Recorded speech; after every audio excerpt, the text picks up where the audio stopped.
Welcome to Around the Grounds with Chocco, and I'm very excited about this episode coming up. And we have a Premiership player, 300 game stalwart, life member, president, volunteer. He's done it all at the SMW Rovers. Tony Liston, better known as Fridge. Welcome to the program. Thanks, Chocco. Glad to be on. Now, SMW, mate. Inform the viewers. What does SMW mean? Where does it come from? Whereabouts are you located? Talk about where it all started. Your SMW is Stratham, Westmere, Minnera, so we're about exactly halfway between Ballarat and Hamilton on the Glenelg Highway-ish, and sort of around there. I grew up in between Westmere and Minnera, so that's home. So that's where I've always been. Now, go on, mate. No, you go. Sorry. Obviously the amalgamation between three areas. How long, obviously, was that involved? Has that been a long period of time? Yeah. Forgive me if I'm wrong. It was around 1952, 54, somewhere around there, that Stratham and then it was Minnera Westmere Rovers amalgamated, and they played at Westmere Minnera for a little while, and then they just went to Minnera, which is literally four houses and a railway line with a footy oval tucked in the back. So, yeah, it's only a little place and only little towns, but big community, good community. Yeah. And Connor Wilson Reserve now is home to the SMW Rovers, and I was there on the weekend for the big clash against your arch rivals. Mate, talk about community country footy. It's an absolute picturesque place to play footy.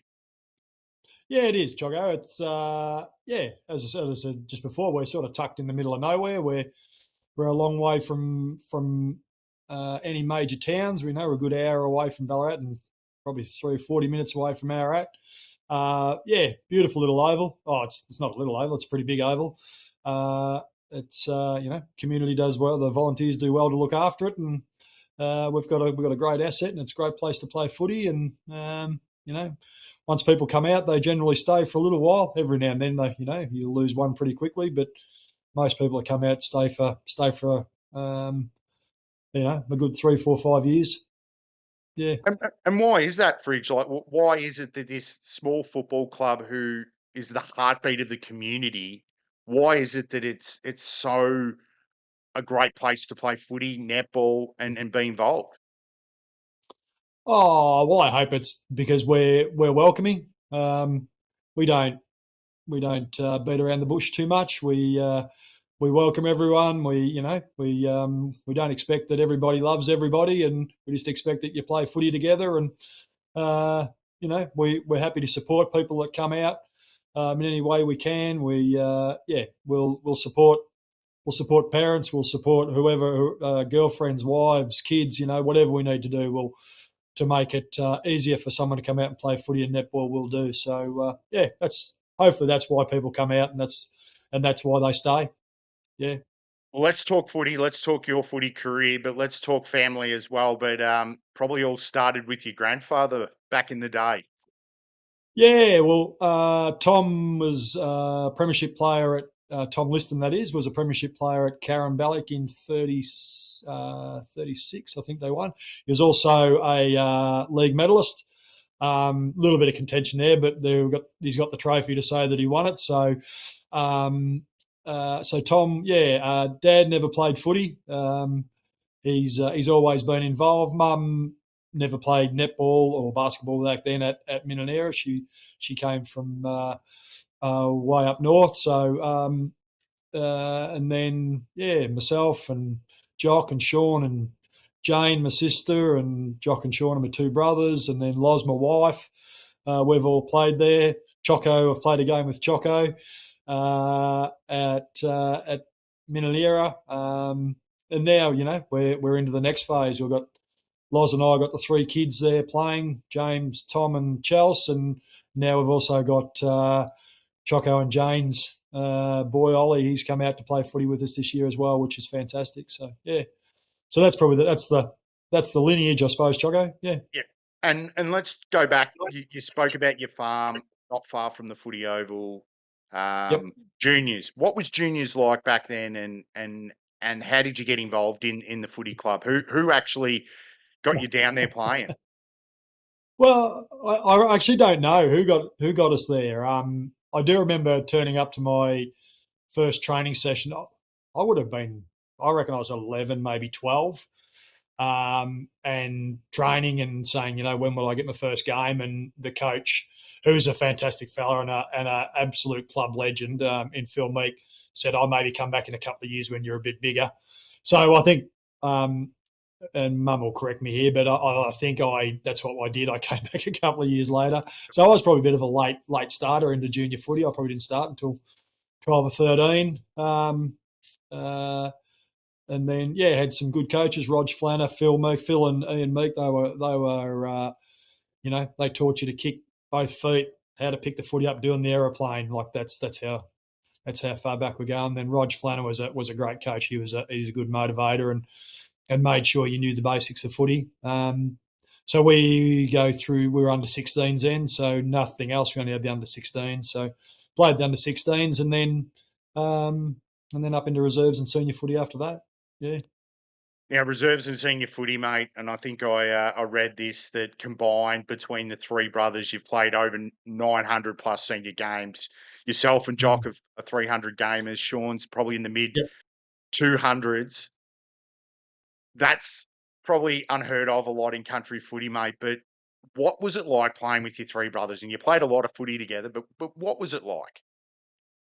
Oh yeah, well it's memories. It's things like these now, Choco, that talking with yourself that sort of brings back those memories. And we had some lean times, the three of us, where we were there, or probably early on as Jock and I, we had some pretty lean times. There was a year we didn't win a game, and there's years that we didn't make finals, and then in probably the early 2000s, Sean started. He played a few games here and there.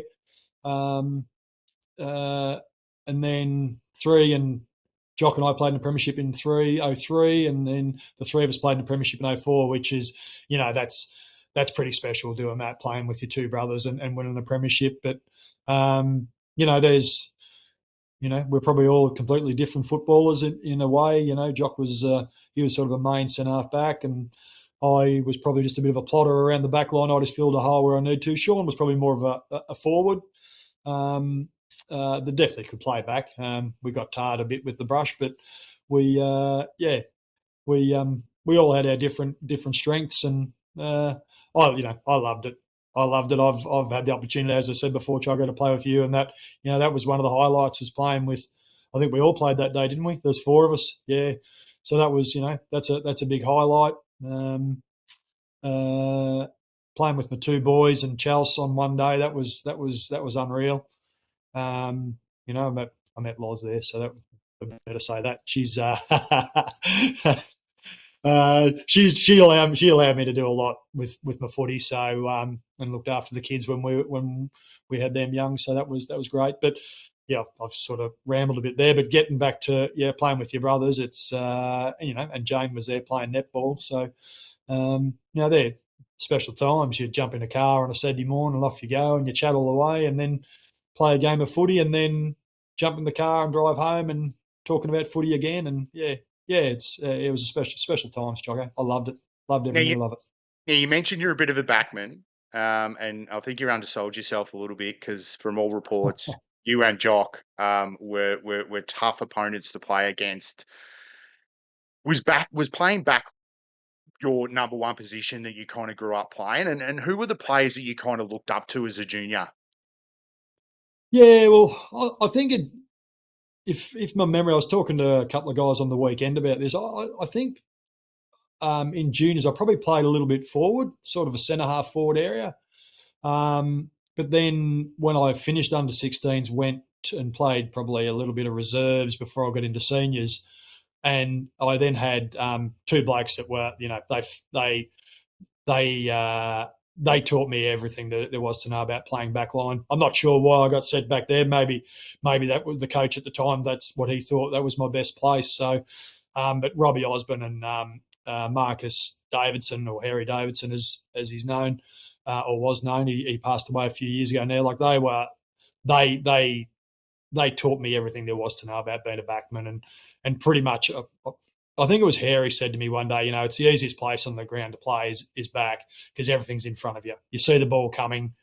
You know where your opponent is all the time, and little things of standing goal side, left hand, or goal side of your opponent and one step behind with your hand on their back. Like those little things. And Turk was or Robbie Osborne. He was a really hard taskmaster. If you took a mark in the back line, he'd probably come past you at some stage and say your job is to punch. So, but they were the two that probably formulated my footy career, and just their ethic and what it meant to be a backman, and making sure you don't lose too much out to a forward. Now, I've seen plenty of photos and there's photos going around, but the long sleeves, mate, is there a reason why you wore the long sleeves? Because I've got really skinny arms is probably the major one, Chocco. that's probably it. I reckon I could count on half a hand how many times I wore a short sleeve playing senior footy. Might have worn a bit more as a junior, just because you're trying to be tough, I suppose. But no, I just just wore the long sleeve all the time, and even on the hottest of days, long sleeve would be on. So just pull the sleeves up and away you go. Yep. Yeah. Let's dive back to 03-04. That was the last success that the senior team has had. Talk about those years. Oh well, they were great years. The club was absolutely flying then. We didn't win a game in '98. We got a little bit better in '99. Got new coach David Loader. He came down to the district, and so Deeks came on board. We 2000 we made a grand final and lost. And then 01, 02, we were sort of thereabouts, but we weren't quite there. And then in 03, we sort of recruited well in 01, 02. After the 2000 loss, we lost a fair few blokes, and then we recruited and just sort of kept chipping up. And then it got to 03, and we looked pretty good, and then got a couple of guys, Chris Gale and Rowan Thorne, mid-year, that just really topped us up. But the club was absolutely flying then. There's people everywhere, and netball was massive. It was, I think in those 2000s, I will stand to be corrected here, but I think they won 7 out of 10 or 7 out of 9 grand finals. It might have been 7 out of 8. So like netball was flying. There was people everywhere, and the vibe was really good around the club. 03, we fought pretty hard with Lismore that whole year. And they, was only late in the game, probably halfway through the third quarter, we actually got away from a little bit and won that one. And then 04, we lost a lot of guys out of 03, and we brought a heap of kids in that would have been playing, finishing their under 16s, coming into reserves. We brought a heap of kids in, and we're lucky enough to win it again. So again against Lismore, which was pretty sweet. So that was they were good years, Chocco. And then, as you said, we've probably been starved of success from them. We haven't played finals now for a fair while. We still sort of played finals through the 2000s into the maybe the mid-teens, but now we've been starved for probably 9, maybe 10 years of finals footy. So it's been a bit of a hard patch. And you look at 03 and 04, and I looked at some of the players that played in that premiership year, and they're names that are still around the club today. It wasn't a teams full of recruits or imports. There was a real balanced mixture of locals and recruits, wasn't there? Yep. Yeah, there was, Chocco. Yeah, there. Especially 03. 03 was probably a half-half. We probably had a few out of Ballarat in that year. But we're probably still. Oh well, we might have been a little bit more than half of local players. But then 04 was pretty much a full local side. So Yeah, but as you just said, then there's names are starting to pop up again now that played back then, and which is fantastic. Sons and daughters of mothers and fathers are starting to come back to the club now, so it's exciting again. It starts to feel a little bit like home again, I suppose, where those names are popping up again, which is great. And you spoke about Deeks Loader before, and I will mention Deeks, but he's gone on now to, greater things in terms of coaching and has obviously been involved in some really high level coaching. But sounds like he really set the foundation and for the club during that period of time. Yeah, he did. Yeah, I'll go back. Yeah, I'll go back a few years before that. He played with us for a fair while before he took over coaching, and he played with the bloke Darren Austin was our coach. Yeah, the years escaped me. Maybe 91, 92, in around there. And Deeks was there at that stage as a player, and Osto sent some pretty high bars. There's things that that he taught us that when Deeks got to his coaching, the Osto's philosophies were still there. And no, Deeks is very good. He's a very good motivator and had a really, really good game plan. And if that plan needed to change mid game, he'd change it. There wasn't any, well, this is what we're doing and this is what we're sticking to. If we needed to change, we changed it up. So yeah, no, he's very, very, very good. And as you said, he's gone on to do, he's gone on to do great things. He, coached North Melbourne reserves for a time, but COVID got in that way, and then he's been a long time coach at the Rebels now in Ballarat. So yeah, he's done a great job. Yep.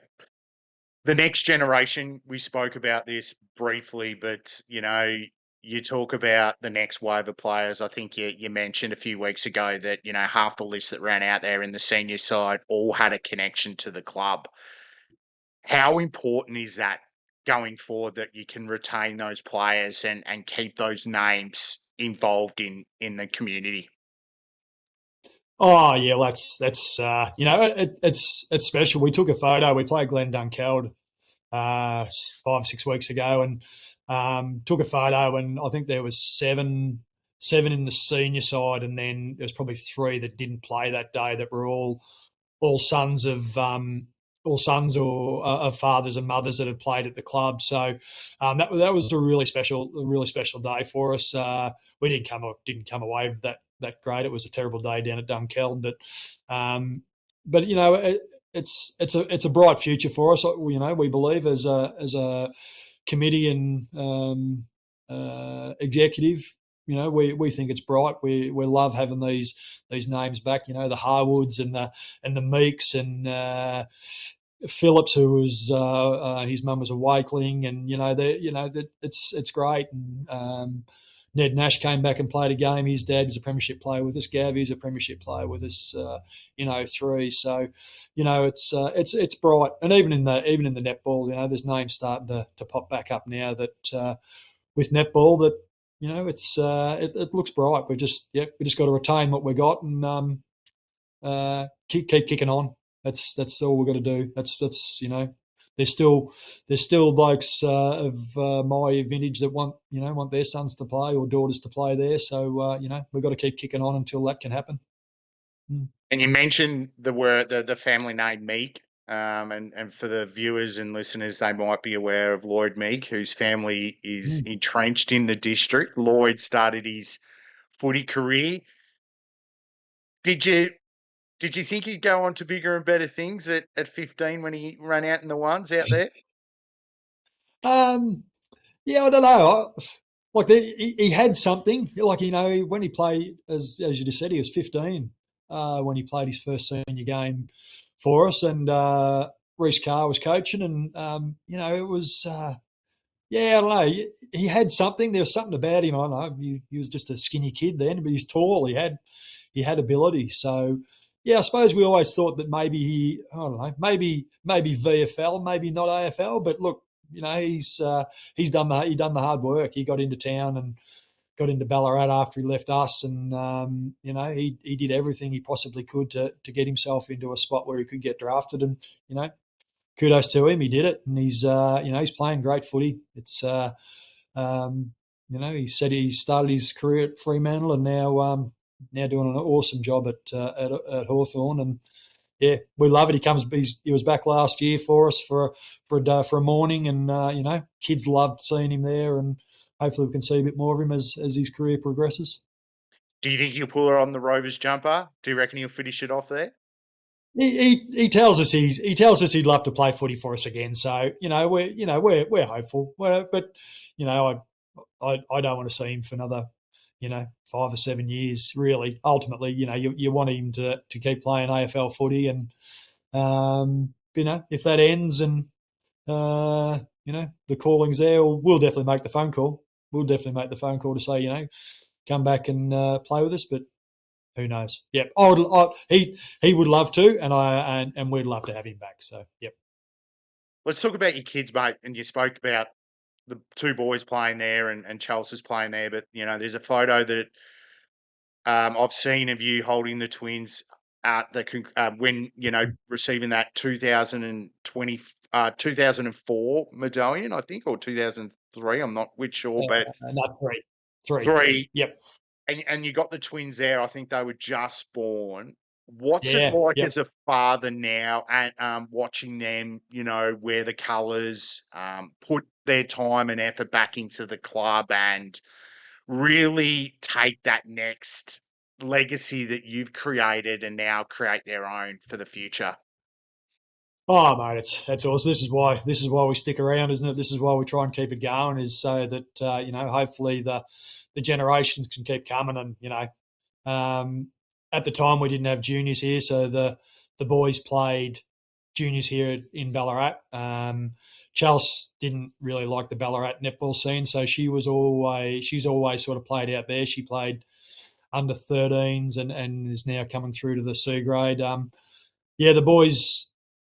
As soon as Tom was probably the first. Yeah, James, they both had played a few games here and there in reserves just to help out where they could, and they played a bit under 12s, which wasn't a comp back then. It was just a thing for try and keep some kids playing before they got to under 16s. And then they came back in and learnt their craft. It was they're both very different players. James is probably more of a running player and probably played a bit more forward, but is now transitioned to wing and back. Tom's just a dour old defender, although last few weeks he's been playing a bit of midfield as well. And Chelsea's a defender in C grade, but has been playing a bit of B grade lately too. So, but mate, this is why we keep it going. This is why we want Rovers to continue. Is so our kids can keep playing, and hopefully a few more of my nephews. Where, as I said, we've got Ollie out there now, and the next lot of nephews, and hopefully we might try and get Rem out for a game too, Chocco, a few games next year. The niece, and hopefully we can keep going so the Jock and Buckets' or Sean's boys can they have the chance to be playing senior footy at Rovers as well. So it'd be nice to have a what would be seven Listons and Elderuccios running around the oval at some stage. That'd be awesome. Well, there's nearly half a team in there, mate. So, I'm sure Yep. it would be a memorable sight if that happened. And who knows? And I think Yeah. it's probably iterating the purpose behind this. It's not about winning and losing. It's about the memories you create and the camaraderie that obviously the football club has given you. But more importantly, you talk about home. And you're a one Mm. club player. Never ever thought about going anywhere else? No, I didn't, Jocko. No, not really. Um, I have thought, sort of later on that, like I trained. My first job was in Beaufort, and I wasn't, didn't have my license when I got that, so I trained in Beaufort probably for a year and a half, maybe, maybe a year and a half anyway. And so I trained with them, and then I have thought at times, well, why didn't you have just a run around with them for a year or two, just to do something different? But at that time, the club was, the two brothers were there. Jane was there. Mum and Dad were there. So I suppose, being a close knit family, I just kept coming home. So I have thought about it, but no, I've got no. It doesn't worry me in the world. I've loved every moment of Rovers. So to be a one club player is, that's awesome. It's an honour. And what a wonderful club it is, mate. You mentioned, you're a 300 gamer. Your brother's a 300 gamer. Your other brother Sean is close to 900 plus games amongst the three. Your dad is a life member. You're a life member. Your brother's a life member. Mate, what a fantastic career and what a great story to tell, mate. And, I love the passion and energy you put into the club for the next generation. And it's shown in the words. But Fridge, thanks for joining me on Around the Grounds. It's an absolute pleasure. There's no bias, even the fact that you're my brother-in-law. But, mate, what you do for that football club and what you do for football in Western District is huge, mate, and it was recognised by the league over the last couple of years, mate. But you're a testament to footy, and well done, mate. And hopefully, fingers crossed, we'll see some success. But keep soldiering on further. Thanks, Chocco. Thanks, mate. Appreciate the opportunity to be on your podcast.